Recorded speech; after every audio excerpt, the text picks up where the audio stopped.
Hey everybody, Mr. Bookkeeper here, and today we're going to take a closer look at Ninjago Land. Now, there's been a lot of really neat sets that have come out in the last month. In particular, you have Ninjago Gardens, which is just over my shoulder here, and then of course we have the Chinese New Year sets, which are fantastic, especially the Spring Lantern Festival, which you will see in the upper level of my layout, which we'll take a closer look at in just a minute. Over the last week or so, I've actually been spending a lot of time working on Ninjago Land, kind of reconfiguring it, trying to figure out how all the pieces are going to fit together. I think I'm almost there, so let's take a closer look and see the progress that I've done so far. This is a really good overview of Ninjago Land as it looks today. You can see in the upper level in the background, we have the Temple of Erijitsu with a Spring Lantern Festival in front of that. And then in the lower level is kind of the bulk of the Ninjago Land. So we have the three core Ninjago modulars, the Ninjago City, Ninjago Gardens, and then the docks in the foreground here. And then also I've incorporated a lot of water into this lower area. A few of the other little buildings from the Temple of Erijitsu, which I really love, and I wanted to include those in the layout in some way, and I'll actually show you what I did with that in a moment. And then also we have the Destinies Bounty, which this is my favorite version of it. I know they've done several different versions now. This one's my absolute favorite. It's a spectacular set. It's so well detailed and so complete. And so I have that in the foreground, and actually just peeking behind that, you can barely see. I still do have the bait shop for now. I don't know if that's going to stay, and that was where the beach was, if you remember. So we'll talk about that in a little more detail as well. But again, this kind of gives you the overview of what I'm thinking and where things are headed right now. Now you'll notice I didn't follow like the official guidelines like that Lego had with the pictures with the new Ninjago Gardens, where they showed Ninjago Gardens with the docks in the middle and then the Ninjago City on the other side. For me, because space is kind of at a premium and I don't have a whole lot of room here, I could have done that and put the docks in between, but then this would have stretched all the way over to almost to the edge of my table here, and I wouldn't have had as much room. Now, the other thing that I really like about the docks, which is often missed, is that it looks really fantastic from both sides.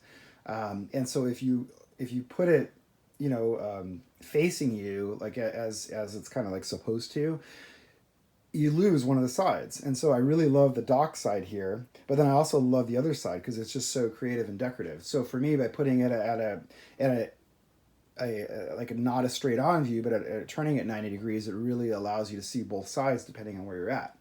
And we'll actually get a closer look at that too once I move down the line here. But overall, I think it's coming together. I think I've been messing around with it, moving things around, but so far I'm happy with it.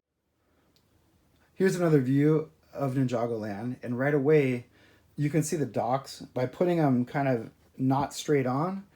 You can see what I'm talking about, where you can see the detail from this side, and then as in the previous view, you were able to see the docks from the other side. So you really get the best of both worlds with that, which I really like. I'm really happy with how that part turned out. If it was head on, you would miss, one side or the other, and so this configuration just really works well for me. Over here, again, you can see Temple of Erijitsu, and you really get a good look at how I've configured the Spring Lantern Festival. Now, this set is fantastic. What you can do is you can actually, it's reconfigurable. So there's two different parts to it. It's a 32 by 32 base plate and a 16 by 32 base plate, and they separate. And the way that the sidewalks inside and the internals are kind of set up is you can actually move it, and it lines up whichever way you configure it. So I have the gazebo on the right, but you can actually put it more at the top, and it fits perfectly, and it just gives you an entirely different look. So depending on the space that you have and how you want to set it up in your layout, you can move it around and do that. You could even break them up into two separate pieces if you really wanted to. Now, for me, I love these archways that go into the park, and so I really kind of wanted to showcase those, which is why I have it configured the way it is. Another thing I'll note is that I'm planning to replace the fencing here, so I'm going to actually use the Ninjago theme fencing, which is this style. So I just have to do that yet, and that's something I'm going to be working on. And then also you can see So if we go aerial again, you'll be able to see more detail of the Temple of Erijitsu. So I opted not to include the little side buildings. I actually have them in a different spot on the layout, which I think turned out well. But you can see how I've done a lot with the water in the Temple of Erijitsu. And then also now we have the new water here. Now the question is, do I swap this water to make it the darker water that is with the Spring Lantern Festival and also with the rest of Ninjago Land, or do I keep the brighter waters around the Temple of Erijitsu? What do you guys think? Let me know in the comments. And because I can't decide. I go back and forth with it every day. So in the foreground here, you'll notice this little gazebo. This actually comes with Ninjago Gardens, and it's actually another connector piece. So the sidewalks line up perfectly with the sidewalks of the docks and the gardens in Ninjago City. So you can use that as an adapter between them if you want. Or you can just put it separately like I have. Now, I don't know if this is actually going to stay here. I haven't decided yet. I just kind of threw it there to see how it looked. You know, it's okay. It's a really cool little model. I love that. I just haven't decided if that's going to be the permanent location for it. Now, let's talk about the docks real quick. So the docks over here, because I have it, at this weird angle and it's not facing you head on, you're presented with this side. Now, this is actually something I've been working on. This is a little connector piece. It's only 6 studs wide, and it actually is designed to make this look a little prettier. So, this is just the foundation for it. It just follows your standard Ninjago foundations with the bricks underneath with this stuff. And then this is just a support structure for this upper level platform, which is built in the same style as the other platforms for the docks. And it just slides right in here. And then what I'm going to do eventually, because it's still a work in progress, is this is going to loop around. This might be a nice little viewing area so that they can look out over the water. And then this will be some kind of Ninjago inspired, archway or something like that, or some kind of architectural element. I got to get some ideas and inspiration for that. But that's the plan for this. And it just finishes this off a little bit better than it would be otherwise. Because again, as you can see, without, it's kind of not so nice. So, just a small little touch like that can really spruce things up. This little area I'm really excited about. As I mentioned earlier, Temple of Erijitsu it normally has 2 little side buildings, and mine doesn't. But I really, really wanted to include them because I really think they're really neat little buildings. And so for me, I was like, well, where am I going to put them? I could have put them on the upper level, but I'm kind of squeezed for space there with everything I want to do. And I thought, well, these are great little dock buildings that kind of could go in the foreground here because I have all this space. You can see I've got about 2 base plates worth of foreground before you get to the gardens and the city. And so I decided, you know what?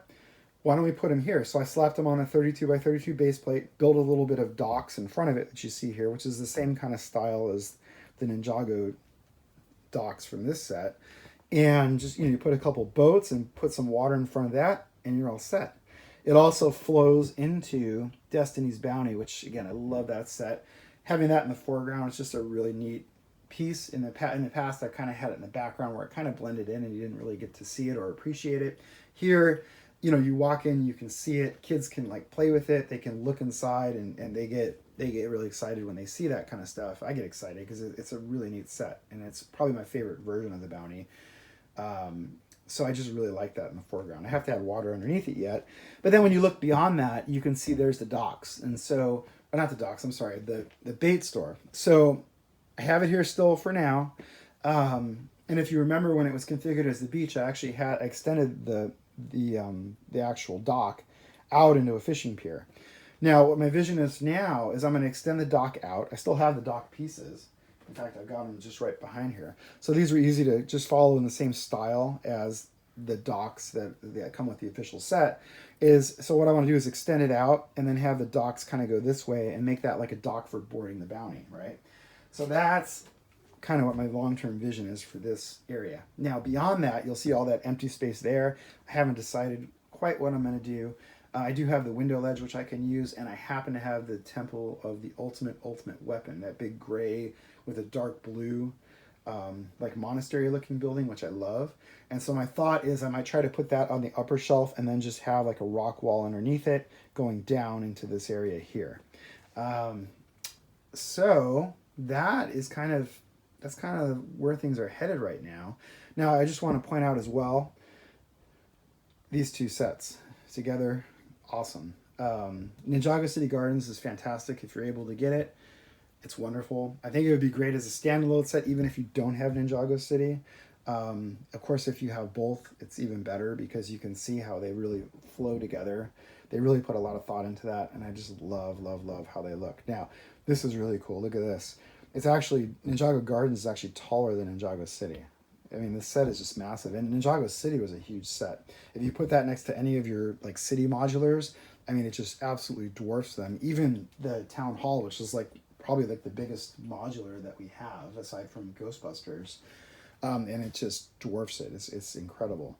The other thing, so with the canals, I just want to point out, so I love this little bridge. I love that feature of the original Ninjago City.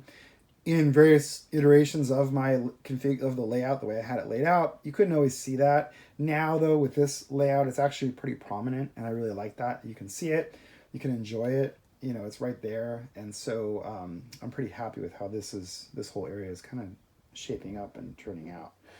And so again, we'll just kind of pan real quickly back over here so you can see more of the upper level. And this is just a different angle. Spring Lantern Festival, Ninjago, Temple of Erijitsu beyond that. And then, of course, we're going to have like an archway entryway with some market stalls and things in here. I haven't quite decided if I'm going to have a way to get from the upper level to the lower level. I kind of do need to have that, right? I don't know what that's going to look like. I do have this little space, if you look over here, between the two, this little like gutter. So I opted not to put the buildings right next to the wall here, mainly because they have all this little like stuff sticking out and it would kind of get lost with that, but also because I really wanted to kind of set this back so that you could really see it and enjoy it. And even the stuff that's further back, you can still see it because of that little gutter. If it was right up against the wall, you wouldn't necessarily be able to see it. So these are all like the little thoughts that go through my mind when I'm designing this. So you can see this is going to be water all through here. There's a little bit of water going now. That's going to be all water. And then there's going to be the retaining walls, which you can see I'm starting to build here with some fencing holding that, but maybe we'll do a little sky bridge or something across to Ninjago Gardens. That would be easy enough to do.